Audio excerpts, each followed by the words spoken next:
Hello and welcome back to Academic Talk. So I'm glad to see you again with me today because we're diving into a topic that affects everyone.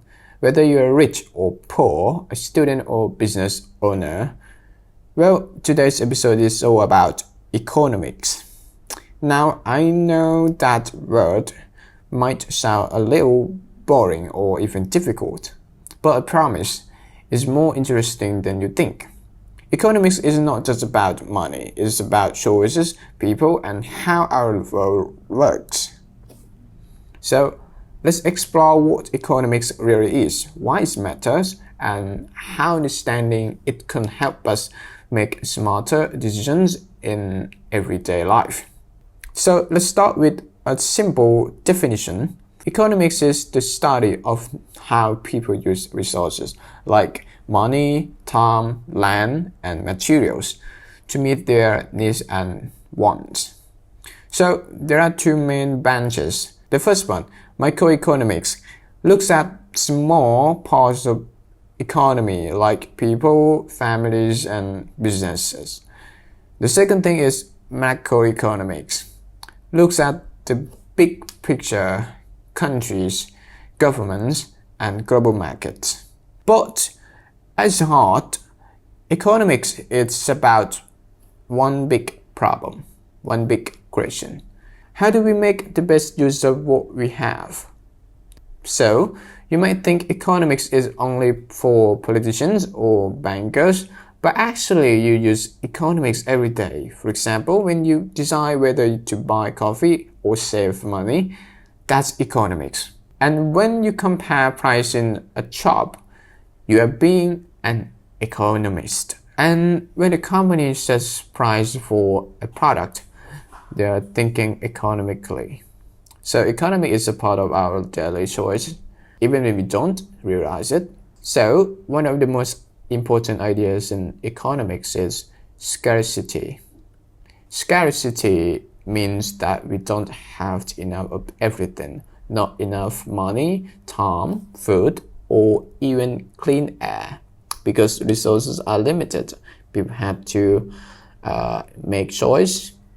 And let's say you have $10, you can buy lunch or a movie ticket, but probably not both. That decision and what you give up is called opportunity cost. So economics helps us understand the cost of our choice. Yes. And another basic idea is supply and demand. Here's how it works. Supply is how much of something is available, and demand is how much people want it. If something is rare but everyone wants it, like a new iPhone, the price goes up. Yeah. And if there's a lot of something but few people want it, the price goes out. Things like that. This simple idea explains a lot about price, sales, and markets. Now, let's look at microeconomics. So, the big stuff, right? Governments use tools to manage the economy. These include taxes, collecting money to pay for public services, interest rates, changing the cost of borrowing money, spending, building roads, paying teachers, funding healthcare, things like that. For example, in a crisis like COVID-19, governments around the world gave money to business and people. That was an economic decision to stop the economy from crashing, things like that. So economy is not just about markets, it's about people's lives and futures. Okay? So, have you ever wondered why your clothes are made in Vietnam, your phone in China, and your food from Australia? That's because of global trend. Different countries produce different things. Some go rich, others make cars, others sell oil. Trends arouse countries to specialize and share what they have. But global trend also brings challenges like unfair wages, pollution, and conflicts between rich and poor countries. So economics asks, how can we trend fairly while protecting people and the planet? Well, let's talk about money. Money is not just paper or coins, it's a tool for trade. Okay, for trade. And it changes value over time. Inflation. Yeah, inflation means prices go up and your money buys less.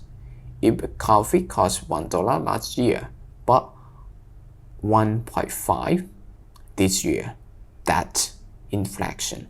Too much inflation is bad, but too little also hurt the economy. So central banks try to keep inflation just right, okay? That's why economics matter. It's the science of balance. Well, economics also helps us understand jobs. Why do some jobs pay more than others? Why is it hard to find work in some countries? It's about skills, demand, technology, and education. In today's world, machines are replacing many jobs. That's why we need new skills, like digital tools, communication, and creativity. So understanding economics helps young people prepare for a changing job market. And let me share a quick story again. A friend of mine opened a small coffee shop. He thought, if I sell great coffee, people will come.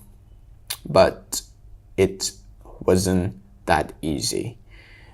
He had to think about rent price, how much coffee beans cost, what price customer would pay, and how to pay stuff, and what competitors were doing.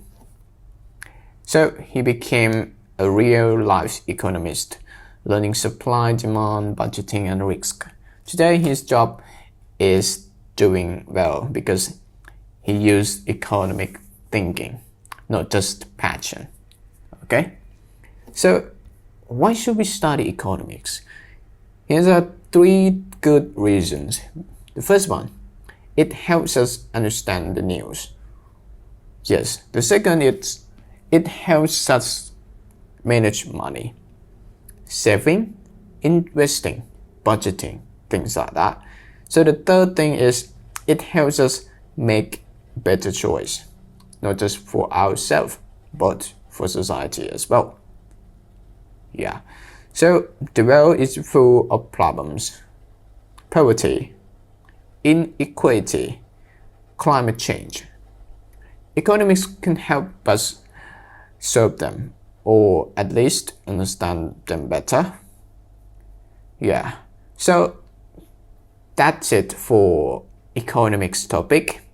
And let's end with the 3 simple economics words. The first one is budget, means a plan for how to use money. For example, I made a budget to save for my trip, things like that. The second is inflation.